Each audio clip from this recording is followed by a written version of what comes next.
시청자 여러분들 안녕하십니까, 강우선입니다. 자, 지금 국민의힘이 비상대책위원장과 총괄선거대책위원장을 한동훈이 하고 공동선대위원장으로는 윤재욱, 나경원, 안철수, 원희룡이 하고 있습니다. 이들 중에서 역할 분담을 하고 있는데 한동훈은 이번 총선에서 총체적인 수장이고 윤재욱은 민주당 전체에 대한 공격을 담당하고 나경원은 현실 정치 사안에 당내 민심을 통합에 집중하고 안철수는 의사증원 2,000명에 관련하여 적절한 대안을 제시하고 원희룡은 적장인 이재명과 실제로 대결하는 것으로 이루어져 있습니다. 그런데 여기서 한동훈의 발언이 문제되고 있습니다. 한동훈은 이번 총선이 더불어민주당에 대한 야당 심판이라고 규정하고 있지만 나경원은 정권 심판으로 선거를 치르면 필패라고 지적하였습니다.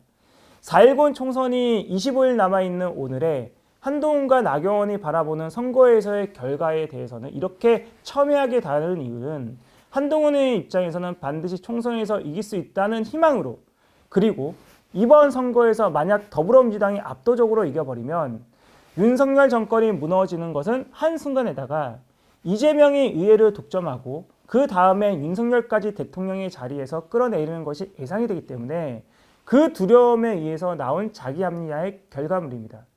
그러나 나경원은 지금까지 보수 정당과 함께 온 정치 인생을 바라보면 모든 선거가 상대방을 심판하는 선거로 가거나 자유민주주의를 지킬 수 있다는 내용으로 국민들에게 호소하면 그 어떤 선거에서도 반드시 졌다는 것을 몸이 알고 있기 때문에 결국에는 지금의 총선 결과가 비극적이라는 현실이라는 사실을 받아들일 수밖에 없다는 불가피성에 인지한 것입니다. 즉 지난 2020년 4.15 총선에서 미래통합당이 100석도 넘으면 다행이라는 말이 나온 것처럼 이번 총선도 마찬가지로 국민의힘이 100석도 못 넘길 것이라고 예상이 됩니다. 한동훈은 단 한 번도 선거를 치러본 경험이 없고 오로지 총선 이후에 국민의힘 당대표가 되는 것이 목적입니다. 즉 이번 총선에서 이재명이 더불어민주당이 압도적으로 이기는 것으로 예상이 되는데 그래서 더불어민주당이 153석 플러스 알파라는 말이 나오는 것입니다. 이번 총선에서 비례대표는 총 47석인데 지난 총선에서 미래통합당과 더불어민주당의 비례대표가 확정된 수는 미래한국당이 19석, 더불어시민당이 17석, 정의당이 5석, 국민의당이 3석, 열린민주당이 3석으로 그 중에서 범민주 계열이 가져가는 비례대표 수는 28석입니다. 이번 총선에서 비례대표는 정당의 변수가 많을 것으로 보이는데 국민의힘의 비례 위성정당인 국민의 미래에서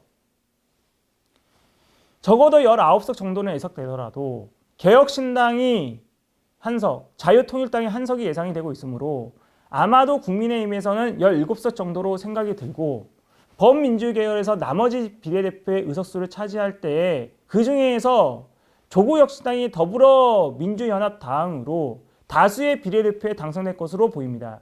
참고로 여기서 중요하게 볼 부분은 정의당은 이번 선거에서 사라지게 될 것인데 그 이유는 지난 대선에서 심상정으로 인하여 이재명이 대통령이 되지 못했다는 사실을 민주당 사람들이 알고 있기 때문입니다.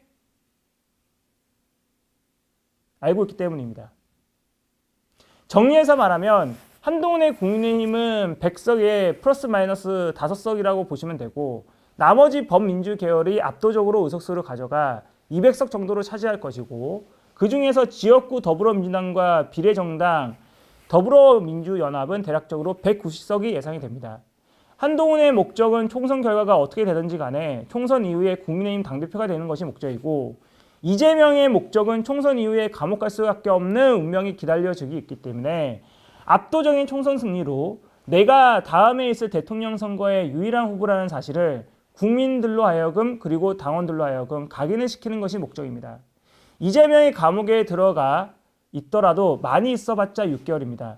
그러니 이재명이 구속되더라도 민주당의 당 내에서 확실하게 배신할 것 같은 자들을 모두 이번 총선에서 몰아내는 것도 순도 100%짜리 이재명 당으로 만드는 이유도 여기에 있습니다. 윤재욱은 총선이 끝난 다음에 자신의 거취에 있어서 한동훈이 주는 당내 어떤 자리에 있을 것이 중요하게 보고 있는 것이고 나경원은 윤석열의 힘이 떨어지는 것이 몸으로 와 닿으니 당내에서 상위권에 있고 싶어 하는 것이고 안철수는 국회로 들락날락하는 것이 중요하고 원희룡은 이재명에게 패한 뒤 국민의힘에서 원내대표하는 것이 목적입니다.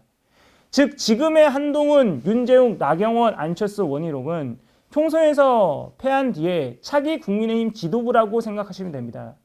한동훈은 이재명을 선거로 심판하겠다고 하다가 오히려 본인이 선거로 심판을 받게 될 것입니다. 감사합니다.